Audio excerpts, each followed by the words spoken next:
कैसे हैं आप सभी?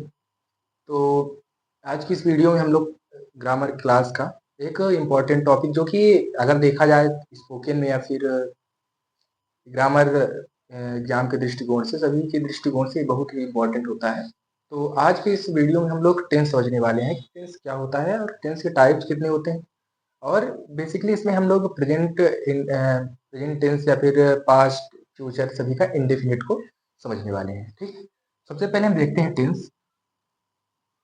टेंस होता क्या है? टेंस को हम लोग अगर देखें, टेंस को हम लोग क्या बोलते हैं?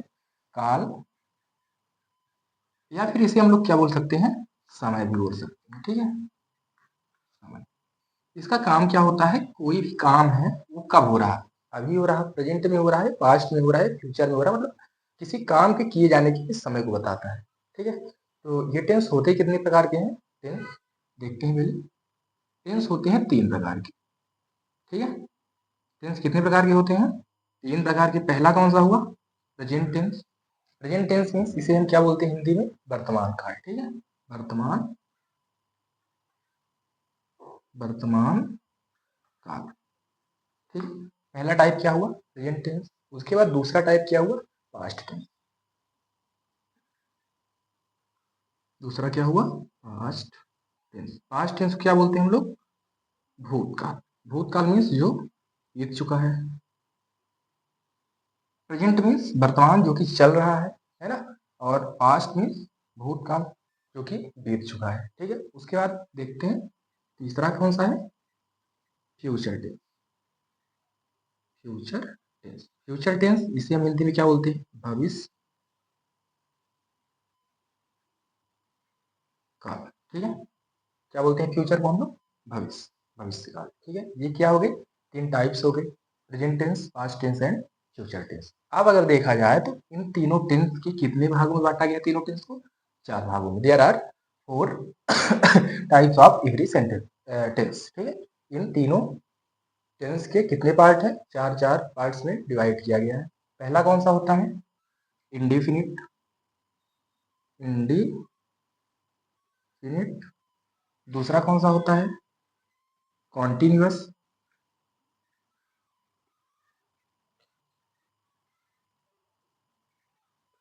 तीसरा कौन सा होता है? परफेक्ट। और चौथा कौन सा होता है? Perfect continuous. Perfect, perfect continuous.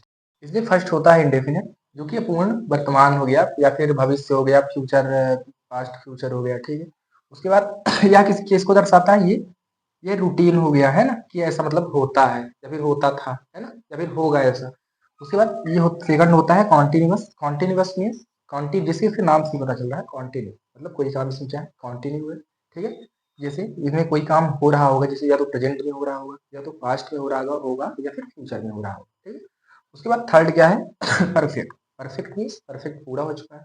इसमें कोई काम पूरा हो चुका होगा, या तो प्रेजेंट में हो चुका होगा, या तो पास्ट में, या तो फिर फ्यूचर में हो चुका होगा। ठीक है, इसके बाद है परफेक्ट कॉन्टिन्यूअस मीन्स इसमें कोई काम कंटिन्यू होगा पिछले टाइम से, टाइम उसमें दिया होगा, उसमें टाइमिंग दी होगी और कोई काम कंटिन्यू होगा। ठीक है, हमने क्या समझा? टेंस कितने होते हैं और इन टेंस के चारों टाइप्स को हमने समझा, कितने पार्ट्स में कैटेगराइज को किया गया है। ठीक है, अब चलिए हम इस सबसे पहले प्रेजेंट इंडेफिनिट, आज की इस वीडियो में हम लोग क्या पढ़ने वाले हैं?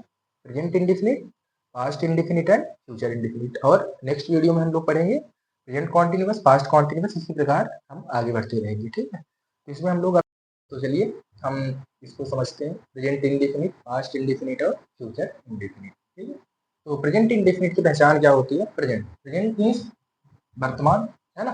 तो इसकी पहचान क्या होती है? ता है, ती है, या फिर ते है। ठीक है, ता है, ती है, या फिर ते है, इसकी पहचान हो गई। मतलब जिस वाक्य के अंत में, जिस सेंटेंस के लास्ट में क्या है?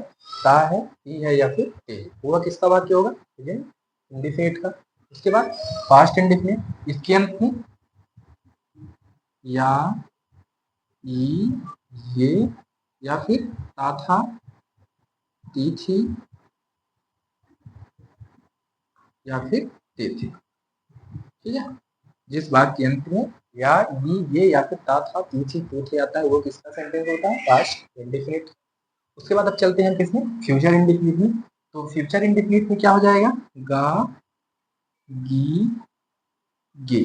ठीक है, क्या हो जाएगा? गा गी गे, मतलब जिस सेंटेंस के लास्ट में गा गी गे आता है वह किसका वाक्य होगा? Future indefinite. ठीक है, अब देखिए इसमें सबसे पहले इसका स्ट्रक्चर की अगर बात की जाए तो इसमें सबसे पहला जो हमें ध्यान देने वाली बात है, इसमें क्या ध्यान देना होगा? प्रेजेंट इंडेफिनिट में यदि सब्जेक्ट जो होगा, सब्जेक्ट कैसा होगा? सिंगुलर होगा। ठीक, सब्जेक्ट कैसा होगा? सिंगुलर होगा। तब जो वर्ब होगी, तो वर्ब की फर्स्ट फॉर्म के साथ यस या यस लगेगा, है ना? अगर सिंगुलर सब्जेक्ट होगा तो क्या होगा? वर्ब की फर्स्ट फॉर्म के साथ यस या यस लगेगा। और यदि सब्जेक्ट प्लूरल होगा तो क्या होगा? वर्ब के साथ यस या यस नहीं लगेगा। ठीक है, स्ट्रक्चर पहले लिखते हैं। स्ट्रक्चर क्या होगा इसका? सब्जेक्ट प्लस वर्ब की फर्स्ट फॉर्म के साथ यस या yes plus object plus other verb. Verb की फर्स्ट फॉर्म प्लस यस या yes plus object plus other verb. ये किसके लिए हो गया? ये सिंगुलर सब्जेक्ट के लिए हो गया। जब सब्जेक्ट सिंगुलर मीन्स क्या? सिंगुलर सब्जेक्ट कौन से होते हैं? ही सी इट दिस दैट, है ना? ये कौन से होते हैं? Singular subject. जब सब्जेक्ट ऐसे होंगे तो क्या होगा? वर्ब की फर्स्ट फॉर्म के साथ यस या यस लग जाएगा। यदि यहाँ पास क्या होगा? सब्जेक्ट जो है वो कैसा हो गया? प्लूरल हो गया। Plural subject means I we you they these those, या फिर नेम्स हो गए, एक से अधिक नेम्स, तो क्या होगा? वर्ब की फर्स्ट फॉर्म तो रहेगी प्लस यस या यस नहीं लगेगा। ठीक है, क्या हो जाएगा? Object plus other. ठीक है, अब इसकी हेल्पिंग वर्ब क्या होती है प्रेजेंट इंडिकेट की? डू या फिर डज। डू होती है या फिर डज होती है ना? तो अगर हमें निगेटिव बनाना है, ये तो दोनों किसके हो गए? सिंपल के हो गए। ठीक है, ये किसके हो गए? सिंपल। ठीक है, अब अगर हमें यहाँ पास निगेटिव बनाना है तो निगेटिव हमें क्या करना होगा? निगेटिव के लिए हमें सब निगेटिव में हेल्पिंग वर्ब क्या लगती है? डू या डज। इतना थोड़ा ध्यान देना है यहाँ पास, डू या फिर डज। डू का यूज किसके साथ होगा? प्लूरल नंबर के साथ, प्लूरल सब्जेक्ट। और डज का use singular subject. Singular subject के साथ किसका यूज होगा? डज का। और प्लूरल सब्जेक्ट के साथ किसका यूज होगा? डू का। चलिए स्ट्रक्चर लिखते हैं negative. Subject plus do does plus not plus verb की first form plus object plus other verb. ठीक है, ये निगेटिव का हो गया। अब अगर हमें इंट्रोगेटिव बनाना है, इंट्रोगेटिव, तो ये क्या होगा? डू डज यहाँ पास कहाँ जाएगा? पहले आ जाएगा। तो क्या हो जाएगा? Do does plus subject plus verb की first form plus object plus other verb. ठीक है, इतना समझ में आ गया? चलिए अब थोड़ा सा इसे हम एग्जांपल के माध्यम से भी समझते हैं। जैसे क्या ले लेता हूँ मैं? एक एग्जांपल ले लेता हूँ कि मैं क्रिकेट खेलता हूँ। ठीक है, मैं क्रिकेट खेलता हूँ, इसी का हम लोग निगेटिव बना लेंगे, इसी का इंट्रोगेटिव, इसी का सिंपल बना लेंगे। ठीक है, यहाँ पास लास्ट में क्या आ गया? ता है या फिर ता है ना? ता है, ये ता है ती है ते है आता है। ठीक है, तो मैं क्रिकेट खेलता हूँ, अगर सिंपल इसका ट्रांसलेशन करें सिंपल में, तो मैं इंग्लिश में आई, उसके बाद नंबर कौन सा है? सब्जेक्ट कैसा है? मैं आई, प्लूरल है ना? तो प्लूरल के लिए स्ट्रक्चर सब्जेक्ट प्लस वर्ब की फर्स्ट फॉर्म। वर्ब क्या है? खेलना। I play, I play cricket, I play cricket. अगर यहाँ पास क्या होता? अगर यहाँ पास होता वह क्रिकेट खेलता है, वह, है ना? अगर यहाँ पास वह होता तो सब्जेक्ट कैसा हो जाता? सिंगुलर हो जाता। तब क्या होता है यहाँ पास? ही यस या यस लग जाता है, ही प्लेस क्रिकेट। ठीक है, अब इसका इंट्रोगेटिव बनाना है अगर, आई सॉरी निगेटिव, निगेटिव आई के साथ क्या लगेगा? आई से प्लूरल है तो do, I do not, I do not play cricket. ठीक है, इतना समझ में आ गया? I do not play cricket. और अगर हमें इसी का इंट्रोगेटिव बनाना है तो क्या हो जाएगा?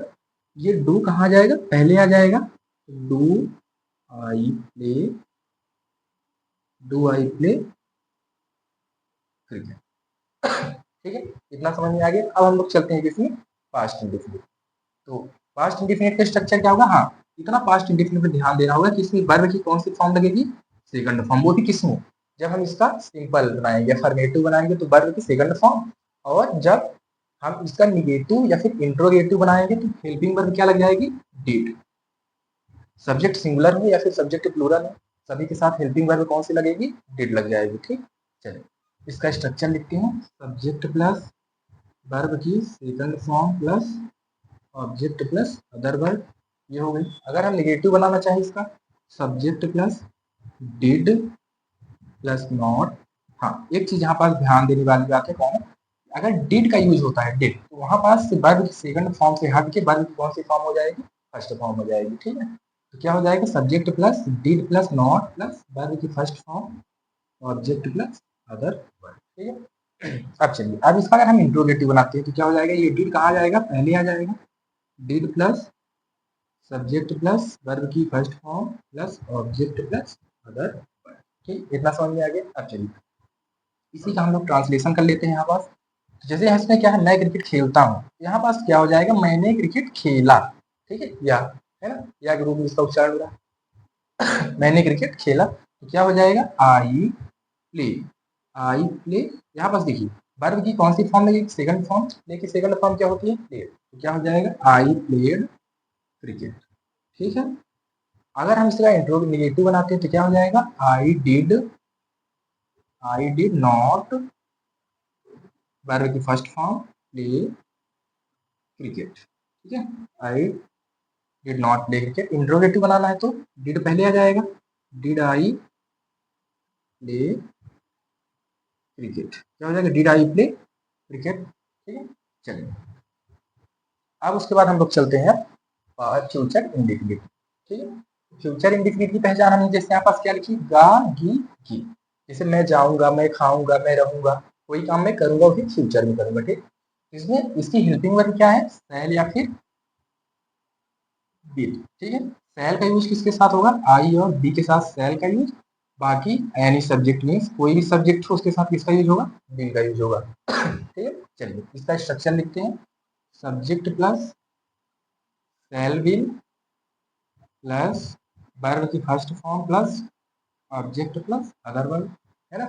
अब इसका अगर हमें निगेटिव बनाना है तो क्या हो जाएगा, सब्जेक्ट प्लस सेल या will plus not plus verb की first form plus object plus other verb. ठीक है, अब इसका इंट्रोगेटिव अगर हम बनाते हैं तो क्या होगा, सेल या बिल पहले आ जाएगा, सेल या फिर बिल क्या होगा, पहले आ जाएगा, प्लस सब्जेक्ट प्लस वर्ब की first form plus object plus other verb. ठीक है, अब इसका अगर हम ट्रांसलेशन करते हैं यहाँ पास, सेम उसी प्रकार जैसे मैं क्रिकेट खेलता हूँ, प्रेजेंट की बात हुई, फ्यूचर में मैंने क्रिकेट खेला, फ्यूचर की बात हो गई, बस सॉरी पास्ट की बात हो गई। अब यहाँ पास मैं क्रिकेट खेलूंगा या फिर मैं क्रिकेट खेलूंगी या फिर क्रिकेट खेलेंगे। ठीक है, तो क्या हो जाएगा, मान लो हमने क्या लिया है, बस मैं क्रिकेट खेलूंगा। ठीक है, आई, आई के साथ क्या लगेगा, आई बी के साथ सेल, तो आई सेल प्ले क्रिकेट। ठीक है, आई सेल प्ले क्रिकेट।